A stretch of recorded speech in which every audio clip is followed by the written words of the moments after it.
Gemma McCluskie gained national recognition in the UK when she appeared in the long-running and hugely popular BBC soap opera EastEnders.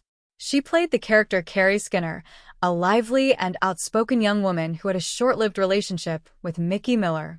Though her role was relatively minor and brief from 2000 to 2001, it gave her a foothold in British pop culture and earned her a loyal fanbase.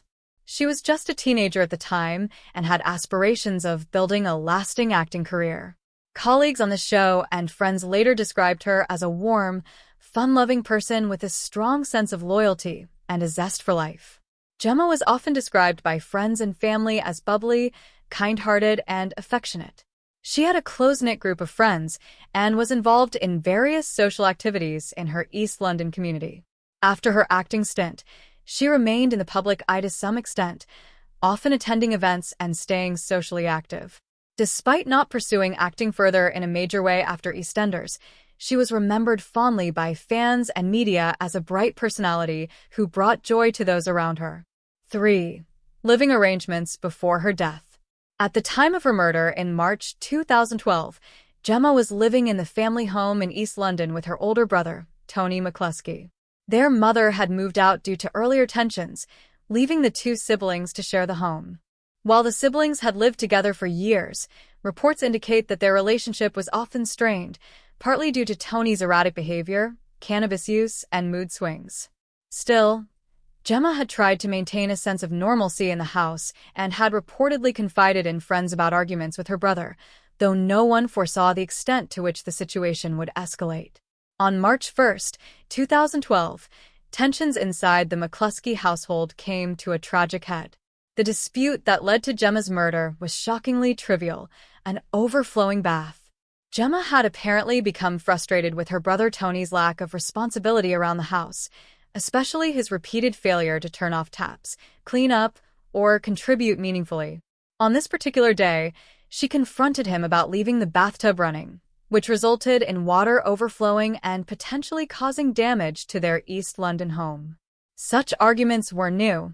Friends later revealed that Gemma had expressed growing concern over Tony's frequent cannabis use, erratic behavior, and aggressive mood swings. The bath incident seemed to be the last straw in a long line of domestic disputes. The situation quickly escalated. According to court records and testimony, Tony became enraged during the altercation. In a sudden burst of violence, he grabbed a blunt object, believed to be a piece of wood or something similar, and struck Gemma on the head with immense force. She collapsed, suffering fatal injuries from the impact. Medical experts would later confirm that the blow was so severe it caused immediate and catastrophic trauma to her skull. Man standing 3. No attempt to call for help. What followed was chilling. Rather than calling for emergency services or showing remorse, Tony made no attempt to help Gemma or alert anyone. He chose instead to cover up the crime. This moment marked the beginning of a gruesome and calculated attempt to conceal what he had done. But crucially, this fatal act wasn't premeditated in the legal sense. It was spontaneous, arising from rage. However, the court would later reject Tony's claim of diminished responsibility, ruling it a murder born out of violent anger, not mental incapacity. After fatally striking Gemma, Tony McCluskie did not panic or seek help. Instead, over the next several hours, he committed one of the most disturbing acts imaginable. He dismembered her body using a knife and possibly other household tools. This took place in the small upstairs bathroom of their East London home, just meters away from where neighbors lived, completely unaware of the horror unfolding behind the walls. Investigators later described the scene as gruesome, with forensic evidence confirming extensive efforts to clean up and remove traces of the crime. Wastebasket 2. Disposal strategy: black bags and a suitcase. Once he had dismembered Gemma's body, Tony placed the remains into black plastic refuse bags, separating them into parts. These bags were then packed into a large suitcase, a chilling image later captured on CCTV. The torso, arms, legs, and eventually the head were all handled separately in a crude, panicked attempt to destroy evidence. According to later reports, he kept the suitcase inside the house for nearly 24 hours before attempting disposal. On March 2nd, 2012. A day after the murder, Tony was caught on surveillance cameras dragging a heavy suitcase along the pavement near their home.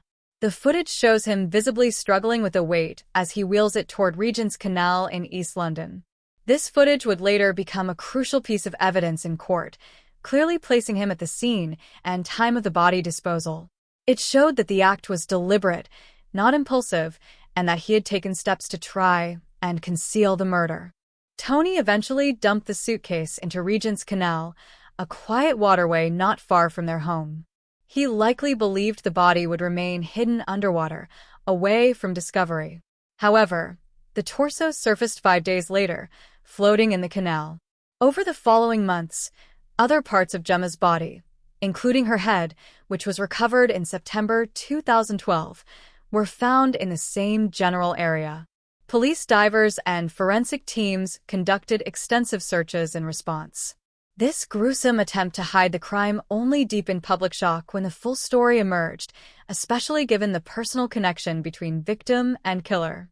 Gemma McCluskie was last seen alive on March 1, 2012, and after she failed to respond to texts or calls, concern quickly grew among her family and friends. She had plans to attend a hospital opening with friends that day, but never showed up. Her sudden disappearance was extremely out of character. She was social, responsible, and deeply connected to her loved ones. Within 24 hours, her friends and family reported her missing to police and began posting appeals across social media and TV news outlets, including Crime Watch. At the time, Gemma's brother Tony McCluskie appeared to help with the search, handing out flyers and speaking to concerned family members. But his behavior reportedly raised suspicions. Family and friends noticed inconsistencies in his story. He claimed Gemma had stormed out after a fight and never returned. However, there were gaps in his account, and his demeanor was cold and withdrawn, which several witnesses later described in court. A breakthrough came when detectives reviewed CCTV footage from the local area. One clip, recorded the day after Gemma went missing, March 2nd, showed Tony McCluskie dragging a large wheeled suitcase along the pavement near their home in Hackney. He was seen visibly struggling to carry it and trying to avoid attention, crossing the road multiple times. The suitcase matched the one missing from the McCluskie household and was later confirmed as the container used to transport Gemma's dismembered remains. On March 6, 2012, just 5 days after her disappearance, a member of the public reported seeing a suspicious object floating in Regent's Canal near Broadway Market. Police recovered a torso, wrapped in plastic and partially decomposed. It was later identified via DNA testing as Gemma's. Over the next several months, police divers and forensics teams searched the canal and nearby waterways. In September 2012, after intense efforts, they recovered her head, which had been disposed of separately. This discovery confirmed the extent of the crime and offered critical evidence for the trial. Forensics linked blood and tissue in the bathroom to Gemma, confirming the murder occurred inside the home. The autopsy showed blunt force trauma to the skull, matching Tony's earlier confession of hitting her during a fight. After his arrest in March 2012, Tony McCluskie was charged with the murder of his sister, Gemma McCluskie. When the case went to trial at the Old Bailey, London's Central Criminal Court, in January 2013, Tony admitted to manslaughter, meaning he acknowledged causing her death, but claimed it wasn't intentional. He argued that he lost control in the heat of the moment during a fight and did not intend to kill her, hoping for a lighter sentence by avoiding a murder conviction. He also claimed diminished responsibility, citing long-term cannabis use and poor mental health. Tony's legal team tried to convince the jury that he was suffering from a mental abnormality, possibly psychosis or cannabis-induced paranoia, which had impaired his judgment and led to the killing. This strategy aimed to reduce the charge to manslaughter on medical grounds. However, 2 court-appointed psychiatrists disagreed on the extent of Tony's mental illness. One concluded he had psychosis at the time of the crime. The other said there was no convincing evidence of a serious psychiatric disorder that would justify leniency.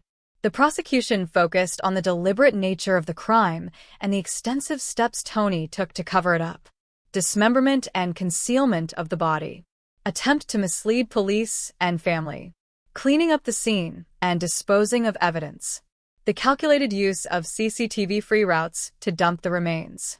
These actions, prosecutors argued, clearly showed awareness and intention, not a momentary loss of control. After careful deliberation, the jury rejected Tony's manslaughter plea and found him guilty of murder. They were convinced that despite the argument, the act was violent, intentional, and his subsequent actions were too calculated to be dismissed as a moment of panic. The judge highlighted the horrific and grotesque nature of the crime and its impact on Gemma's family and the public. Sentenced to life in prison with a minimum term of 20 years before being eligible for parole.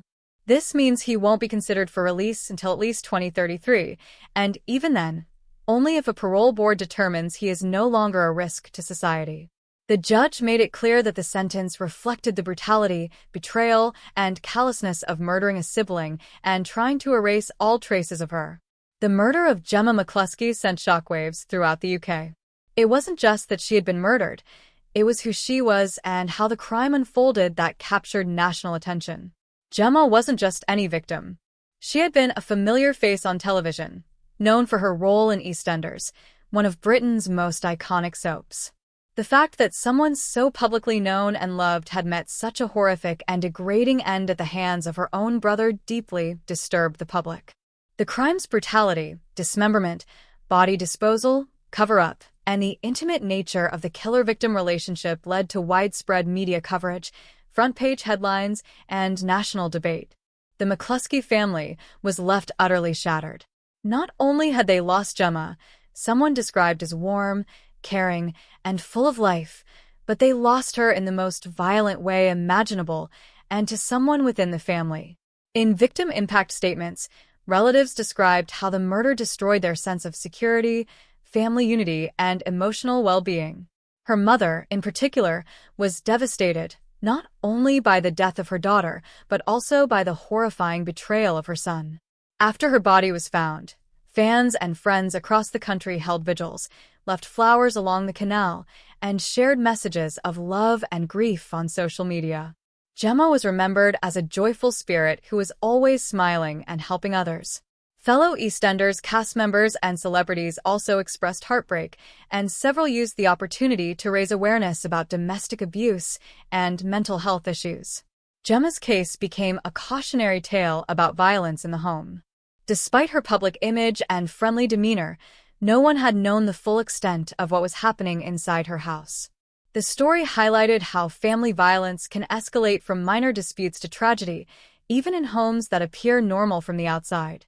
It sparked important discussions around mental health and substance abuse in family settings, the dangers of ignoring or dismissing persistent tension at home, the signs of a toxic sibling dynamic that often goes unreported. The case became a subject for multiple true crime documentaries, including ITV's Murder in the Family, Gemma McCluskie, Evidence of Evil series, BBC and Channel 5 retrospectives on violence within families. These documentaries have helped keep Gemma's memory alive while also serving as educational warnings about domestic violence, especially in sibling or caregiver relationships.